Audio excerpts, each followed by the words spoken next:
কই রে মাগি তুই আমার ভাত খাইতে না কোসেন আমি কেডা আব্বা সুর চুরি করা পাপ কুরবানি দেওয়া সব সবে কোনায় কাটে যাবো হ্যাঁ থেকে গুছু রাখাই আলবা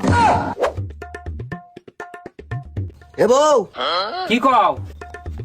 তাড়াতাড়ি দুইলা বাদ দে কিটা লাগছে আচ্ছা দিতাছি। ঠিক আছে এই নেন। এ হুনচুন কুরবানি ঈদ কিন্তু আয় করছে, এবার কিন্তু কুরবানি দেওয়া লাগবো। হেই দেহ পাগলে কয় কি 3 দিনের পচা ভাত খাইতাছি তুই আসস কুরবানি লে কুরবানি দেন কি দিয়া এবার তুই কুরবানি না দেস তা তোর বাত আর আমি খাইতাম না, আমার বাত আমি যাইঙ্গা। কি কই রে মাগি তুই আমার ভাত খাইতে না তুই আমারে কই দি হাস জাগা তোর মতো মাগি না রে মারে হমরে পাওয়া যা আব্বা সবাই কুরবানি গরু কিনেছে, আমরা গরু কিনতাম না। এই যে আরেক ফকিনির ভূতাইছে তালকাই মল ঘুমাই তোর মাল লগে তোরেও তালাক বাইরে মার বাইতে কেরা আব্বা কি হয়েছে? এ আম্মা কি হয়েছে? কি হইছে এই জব তোর টেন দিতাম না এই যে যাইতাছি গা আয়া যদি তোরা দুইটাতে একটা বাইক নাই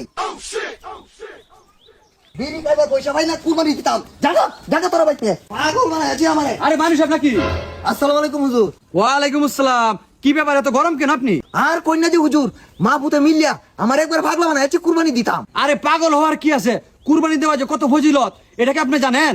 হুজুর আমি তো জানি না কি ফজিলত আরে কুরবানি দেওয়ার অনেকগুলো ফজিলত আছে, তার মধ্যে একটা হলো আপনি যে পশুটা কুরবানি দিবেন তার গায়ে যতগুলো পশম আছে আল্লাহ তাআলা আপনার আমলনামায় এই পশম পরিমাণ সব দিয়ে দিবে। কি কইন হুজুর একটা পশু শরীরে তো কুড়ি কুড়ি পশম তাহে সেই কোটি সব আল্লাহ তাআলা আপনার আমলনামায় দিবে।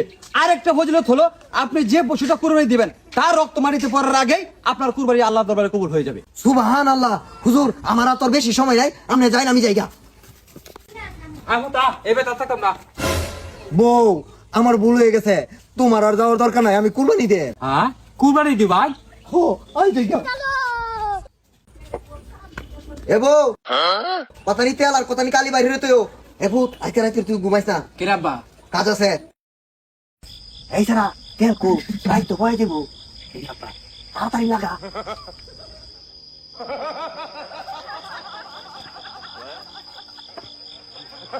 এই বসে আমি কেডা আব্বা হাই সুট হাই लेकिन एक सेकंड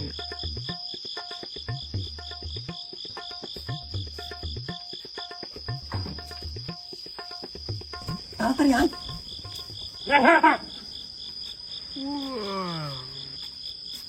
এই শালার গরু আলগা কি হরে এই কেলা রে আমরা কিরে এত রাইতে গরু করতে আনছ? গরু বাজারতে আনছি ও তো রাইতে গাড়ি পাইছি না তো এলে কিনা আড়াই লই জিতেছি এই এই তো আমার গরু। আব্বা হেই কি কইতা শুনি এটা আপনার গরু আমরা তো কিনে আনছি আই নুসুরা তুই তো বালা হইলেই না, তোর গরু নাহি এটা সহালে বিচারটা হইব। এই কি হইছে কও? মাদর সাহেব কাল রাইতে আমার গরু চুরি হচ্ছে, হাতে নাতে এরা ধরছি। এই গরু চুরি হচ্ছে করে মাদবর সাহেব আমি তো সবের আশায় চুরি করছি এই মাইনুসুরা আপনি কোথায় পাইছেন চুরি করা সব? হুজুর আপনি তো কইছুন কুরবানি দিলে মেলা সওয়াব এই কুরবানি দেওয়া সব ঠিক আছে, চুরি করা যেগুনা এটা জানো না? হুজুর এইটা তো জানি এই জান না তুমি চুরি করতে করে? মাদবর সাহেব একই তো কথা চুরি করা পাপ কুরবানি দেওয়া সওয়াব সবে গুনায় কাটে যাবো হ্যাঁ থেকে গুছু রাখাই আলবা দুন মাদর সাহেব শুনলা চুরের পুতা কয় কি? এখন যে ধরা খাইছেন এখন কি হবে? হুজুর ওহন তো আমও গেল সালাও গেল মাতর সাহেব এদের আর কোনো বিচার নেই, এদের বিচার একটাই, এদের কিছু তোর মালা পরে এই এলাকা সারা করতে হবে। ঠিক আছে, ঠিক আছে। আর বাকি জীবনে যে এই সৌদারে 30 মিনিট তোর না দি